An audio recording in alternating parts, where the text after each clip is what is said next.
Baik, selamat siang Bapak Ibu serta anak didik kami sekalian. Terima kasih untuk waktu yang diberikan untuk saya pada siang hari ini melakukan presentasi dalam penyelesaian tugas saya membuat rencana tindak lanjut program pengembangan kompetensi guru PJOK. Jadi sedikit saya bercerita tentang kegiatan ini. Saya ikuti lebih kurang 3 bulan yang ada Zoom-nya atau dalam tatap maya.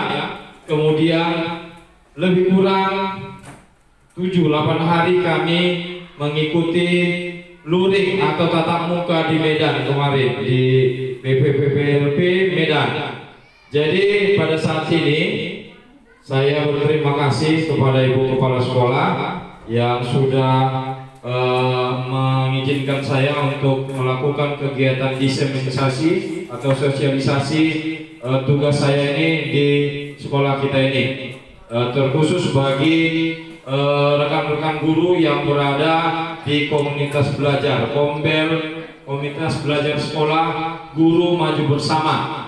Nah, dan juga di sini juga tadi Bapak minta kehadiran anak-anak supaya nanti anak-anak juga paham dengan program yang Bapak usulkan nanti di sekolah kita ini. Jadi langsung saja program yang saya ajukan untuk kita lakukan di sekolah kita ini adalah namanya rasional. Ya, apa itu rasional? Singkatan dari Rabu isi dengan olahraga tradisional. Ya, Rabu isi dengan olahraga tradisional. Oke, latar belakang kenapa saya mengajukan kegiatan ini. Yang pertama, sesuai dengan visi dan misi sekolah kita SD Negeri 117508. Yang pertama, misinya adalah terwujudnya peserta didik yang beriman dan bertakwa serta berakhlak mulia, berprestasi, terampil, kreatif, dan peduli lingkungan. Itulah latar belakang yang pertama. Kemudian yang kedua, sering terdapat peserta didik datang ke sekolah dengan keadaan yang kurang ceria dan tak bersemangat untuk datang ke sekolah. Bahkan ada yang sering absen juga karena kurang semangat. Kemudian yang ketiga, maraknya penggunaan gadget di kalangan siswa telah mengurangi minat mereka terhadap permainan tradisional, sehingga perlunya melestarikan budaya bangsa kita. Ya. Nah, jadi ini fenomena yang sudah terjadi. Sudah langka anak-anak sekarang memainkan permainan tradisional. Karena apa? Adanya permainan gadget HP.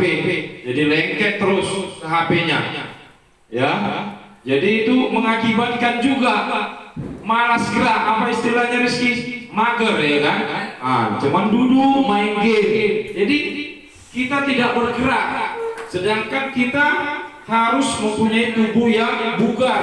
Bagaimana kita mendapatkan tubuh yang bugar? Kita harus banyak bergerak berolahraga. Ya, itu yang melatar belakangi.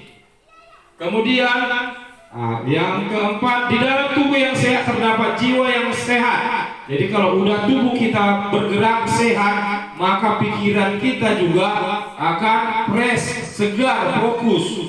Jadi ketika kita melakukan pembelajaran, otomatis kita belajar dengan efektif dan fokus.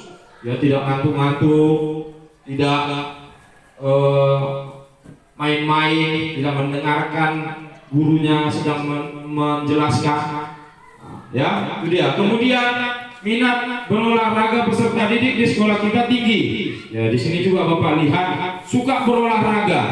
Ya, tetapi kurang tersosialisasi, ya, kurang terpenuhi, ya. Tentunya merupakan modal yang dapat dikembangkan oleh sekolah untuk memfasilitasi minat dan kepemimpinan peserta didik.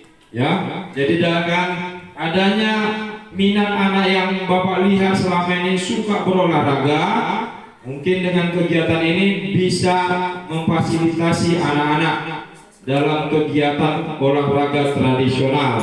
Nah, itulah kira-kira latar belakangnya, makanya Bapak ajukan program rasional. Apa tadi anak-anak? Rasional ya. Rabu isi dengan olahraga tradisional. Jadi untuk Bapak Ibu guru juga, ini saya jelaskan juga sangat berpengaruh. Kalau kita gali lebih dalamnya, kalau kita lihat anak-anak ini memang sedikit kurang semangatnya belajar sekarang, ada salah satu mungkin faktor kebugaran, kesehatan jasmani anak-anak. Ya, jadi bukan cuma di olahraga aja, berpengaruh juga dengan pembelajaran yang lain yang mungkin Bapak Ibu guru sudah lakukan. Jadi dengan keadaan kegiatan ini mudah-mudahan nanti dapat mengubah ya semangat atau antusias anak untuk belajar lebih semangat lagi. Oke, selanjutnya tujuan program ini yang pertama adalah memfasilitasi minat olahraga peserta didik di sekolah. Ya, ini nanti anak-anak akan diberikan kebebasan, ada bermacam permainan tradisional. Nanti saya akan jelaskan setelah ini bagaimana mekanismenya, bagaimana cara pelaksanaannya.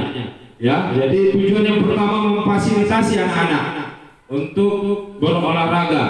Yang kedua, membuat kegiatan aktivitas fisik untuk meningkatkan kebugaran peserta didik. Ini jelas ya, semakin kita sering berolahraga, semakin bugar, semakin sehat, dan melakukan aktivitas kita pun semakin semangat. Dan yang ketiga, mendukung pertumbuhan perkembangan peserta didik, sehat fisiknya, sehat jiwanya, dan sehat sosialnya. Ya, nah, ternyata bukan cuma fisiknya aja yang sehat.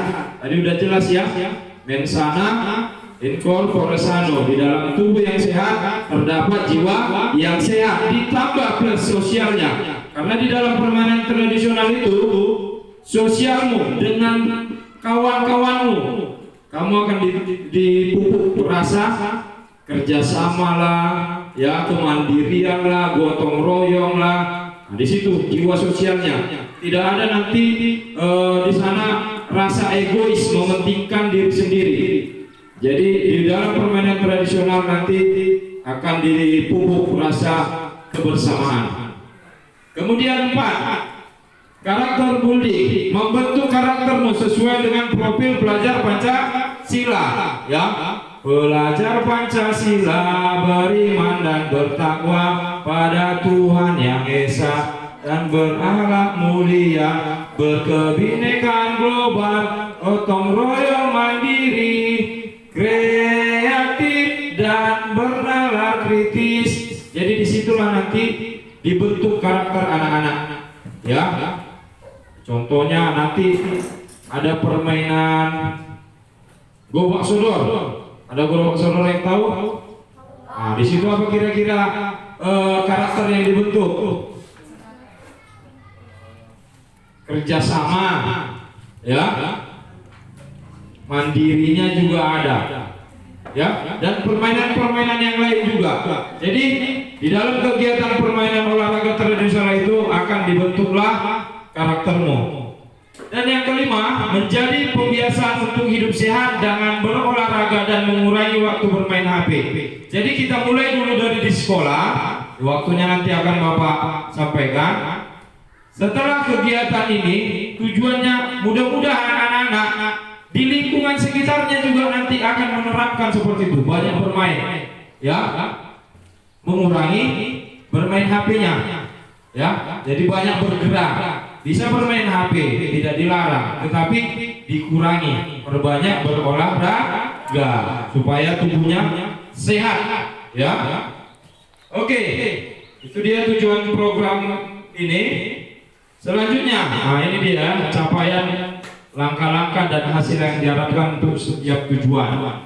Dalam memfasilitasi minat berolahraga peserta didik, di sekolah. Capaian yang ingin dicapai adalah memberikan ruang kepada peserta didik untuk mengembangkan minat terhadap olahraga di sekolah.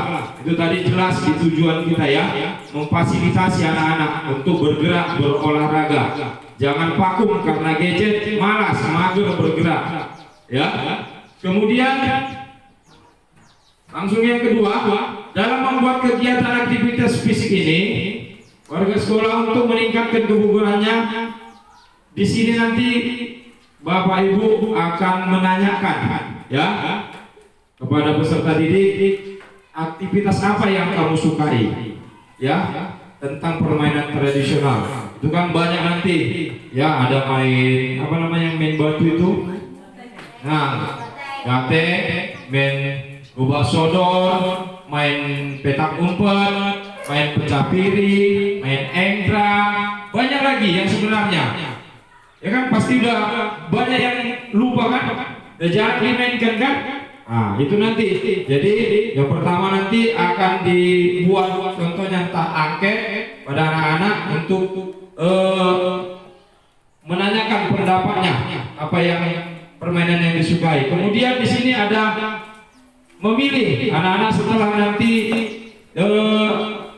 diterangkan bagaimana permainan tradisional, bisa memilih permainan apa yang kamu suka ya. Setelah itu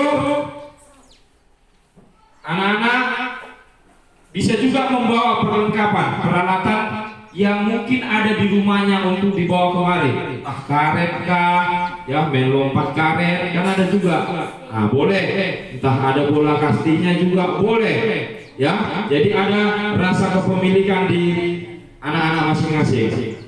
Kemudian kita fasilitasi bagaimana anak-anak akan mengemas kegiatan tersebut, seperti siapa yang bertugas menyiapkan peralatan, memilih tempat, membariskan teman-temannya. Nah, di sini anak-anak juga dituntut jiwa kepemimpinannya dan tanggung jawabnya. Nanti Bapak Ibu guru juga memfasilitasi, tapi anak-anak aktif. Inilah namanya proyek. Aktif ya dalam setiap kegiatan. Ya, jangan cuma gurunya, jangan guru-guru memfasilitasi. Jadi kalau bisa nanti guru anak-anak itu ada yang ditugaskan, siapa yang membariskan, siapa yang menyiapkan peralatannya. Kalau misalnya ada yang di gudang, disiapkan, kemudian dikembalikan lagi nanti. Oke, selanjutnya mendukung pertumbuhan dan perkembangan peserta didik serta penerapan budaya positif, gemar berolahraga di sekolah. Capaian yang ingin dicapai adalah proses pertumbuhan dan perkembangan peserta didik menjadi optimal dan dapat dicapai secara benar. Kemudian sehat fisik, badan sehat dan bugar. Kemudian sehat sosial, mampu menjalin hubungan baik dengan orang lain, sehat jiwa, merasa senang dan bahagia, menerima kekurangan dan kelebihan diri sendiri dan teman. Itulah capaian, langkah-langkah dan hasil yang diharapkan untuk tiap tujuan. Oke, selanjutnya struktur program dan mitra. Program ini dibuat merupakan kegiatan kurikuler yang menjadi upaya untuk mendalami dan menghayati materi pelajaran yang dibuat melalui kegiatan permainan tradisional. Jadi tidak mengganggu kegiatan pembelajaran intrakurikuler atau jam pembelajaran inti.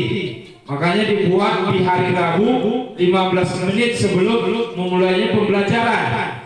Ya, mungkin kegiatan lain sudah ada jadwal-jadwalnya seperti sholat duha ataupun senam, upacara. Jadi ini khusus hari Rabu, ya, sebelum pembelajaran.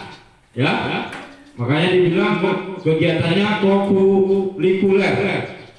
Yang kedua, kegiatan ini dapat dilaksanakan oleh semua jenjang. Untuk jenjang sekolah dasar dapat mengkombinasikan kelas tinggi dan kelas rendah. Memang pada saat ini tujuan saya memang kelas 4, 5, 6 dulu. Ya. Jadi yang utama untuk kegiatan sasaran ini adalah kelas 4, 5, 6. ya.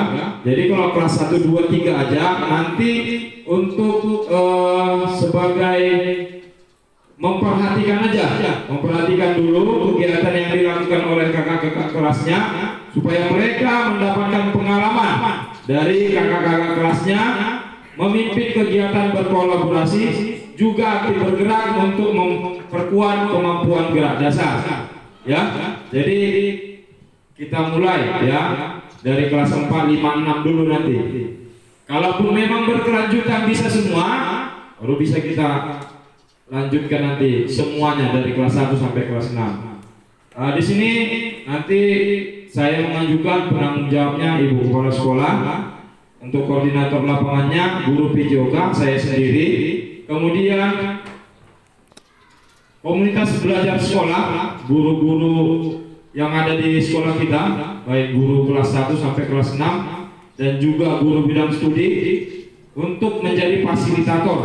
Ya, nanti saya meminta kerjasamanya lah untuk mengarahkannya nih kebanyakan. Kira-kira permainan apa di kelas ini mau dimainkan hari Rabu ini, Minggu ini, ya? Apa aja yang mau dipersiapkan? Bagaimana cara permainannya? Jadi itulah yang saya minta nanti juga kerjasamanya, karena saya nggak bisa bekerja sendiri untuk program ini. Kemudian mitranya dengan guru bidang studi, peserta didik, orang tua dan wali murid. Nah, orang tua murid juga nanti kami minta kerjasamanya atau bantuannya juga, mungkin membantu, mana tahu ada yang bisa melengkapi perlengkapan peralatan yang tersedia di sekitar rumahnya, boleh juga bekerja sama dengan Bapak Ibu guru, dengan sekolah, ya. Oke, selanjutnya kapasitas yang dimiliki atau aset yang dimiliki.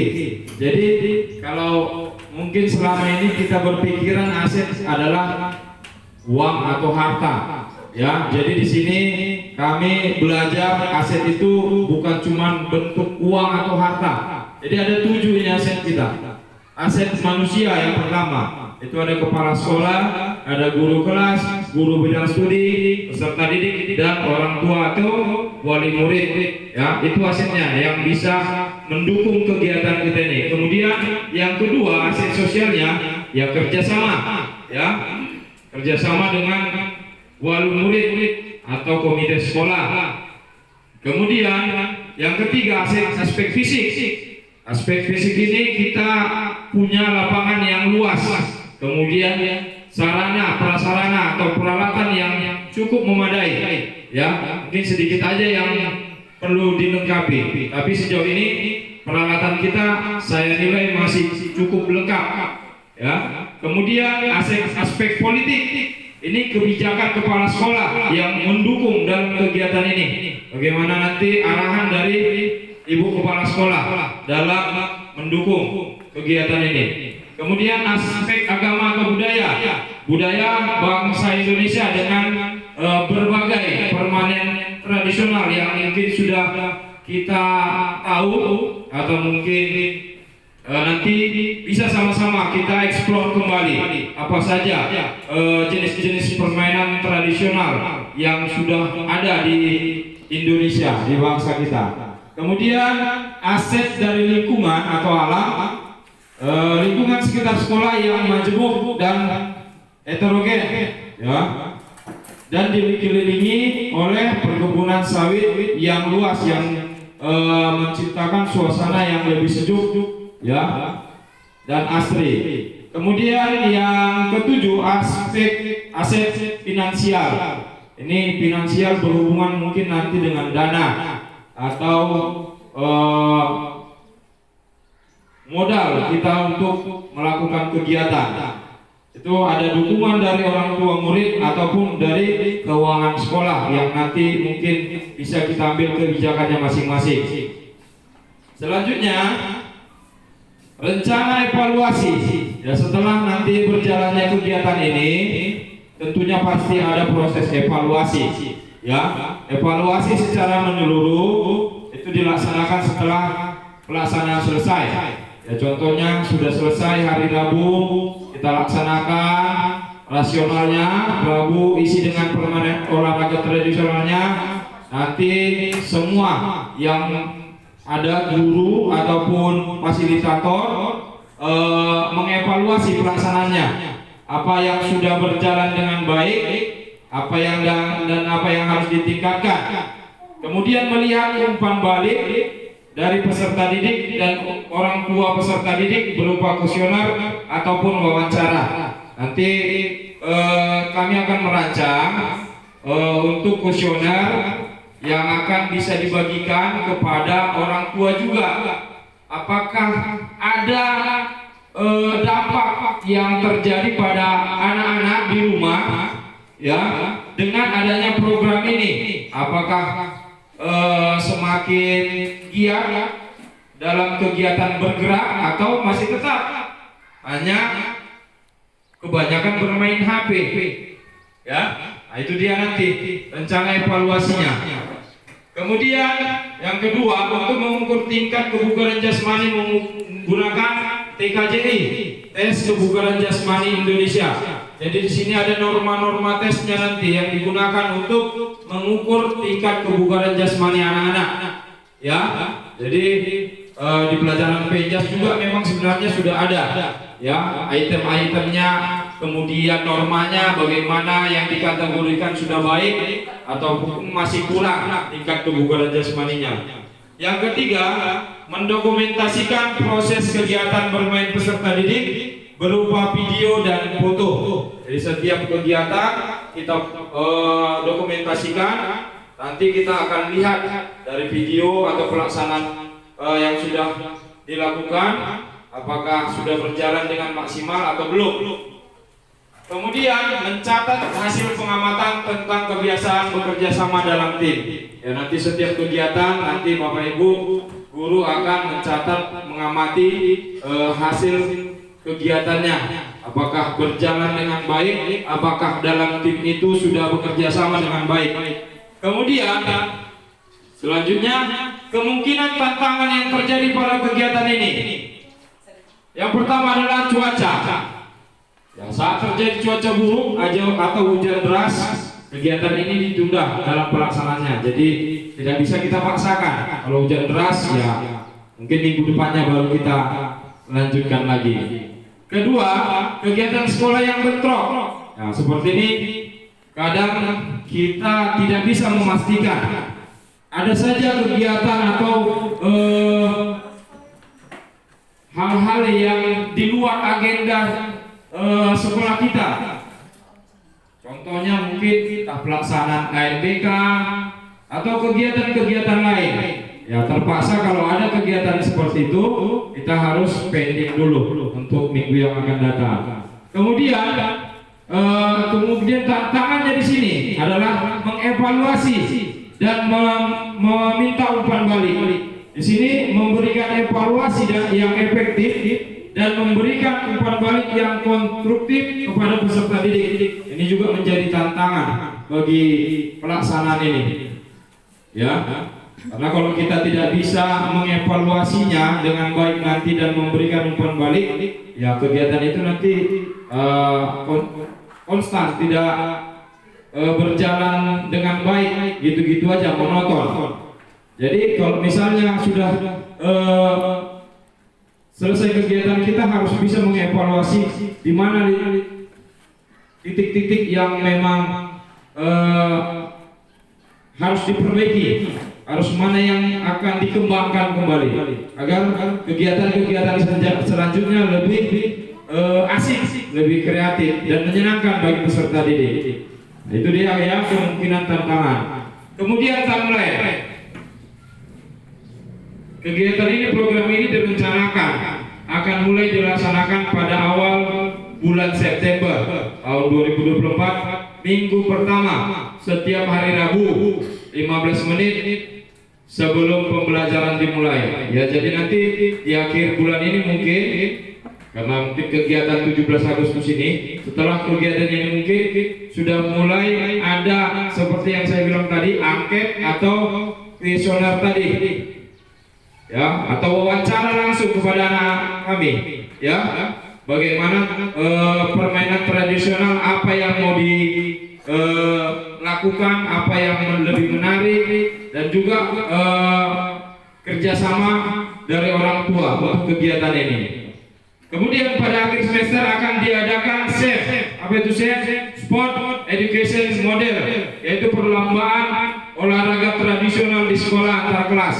Jadi nanti di akhir semester, sebelum bagi raport, kita akan membuat perlombaan, ya, perlombaan antar kelas, ya, guna menyemarakkan, ya, kegiatan rasional ini, ya. Jadi di awal September baru kita laksanakan, ya. Setelah nanti mungkin proses menganalisa atau persiapannya agar lebih matang lagi. Oke, baik. Itu aja mungkin pemaparan dalam program kegiatan saya ini. Saya berharap program ini ya bisa kita laksanakan, tetapi intinya harus berkolaborasi, bekerja sama. Anak-anak juga diharapkan dapat aktif nanti membantu Bapak Ibu gurunya sesuai dengan tugas dan tanggung jawabnya tadi. Karena ini proyek bukan dominan pada guru, ya. Jadi anak-anak juga di sini yang diminta untuk terlibat aktif, ya, agar anak-anak juga merasakan dampaknya. Bapak Ibu guru nanti memfasilitasi, mendorong, memberikan arahan, ya. Nanti kalau bisa anak kelas 6 yang dimulai nanti melakukan sebagai pemimpin, contoh, ya. Nanti lanjutkan kelas 5 ataupun kelas 4. Baik. Itu aja yang mungkin bisa saya sampaikan dalam proses diseminasi ini. Kiranya kegiatan yang kita adakan di sekolah ini membawa dampak yang lebih baik untuk kemajuan sekolah yang kita cinta ini. Untuk selanjutnya kira-kira ada yang memberi saran atau kritik untuk kegiatan kita ini? Atau ada yang mau dipertanyakan anak-anak atau Bapak Ibu guru? Iya, dimasukkan lagi ya. Oke, ya, inilah ya, diingat ya, rasional rabu isi dengan olahraga tradisional. Jadi kira-kira di sini gambarannya, bisakah ini dilaksanakan? Bisa? Anak-anak? Bisa. Ada permainan patok lele. Anak-anak pernah dengar permainan patok lele? Ada ya yang pernah ya? Bapak juga udah pernah itu, sempat bermain itu. Tapi sekarang udah jarang kan?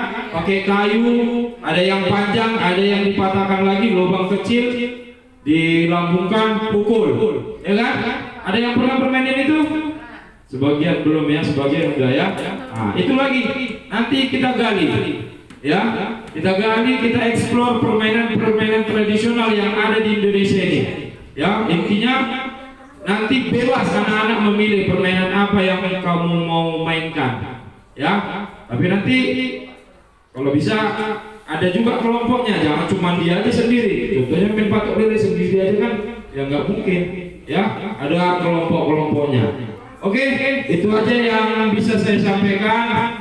Lebih kurangnya saya minta maaf kalau ada kata-kata yang kurang berkenan kepada Bapak Ibu ataupun anak-anak. Saya mohon maaf. Selamat siang, terima kasih.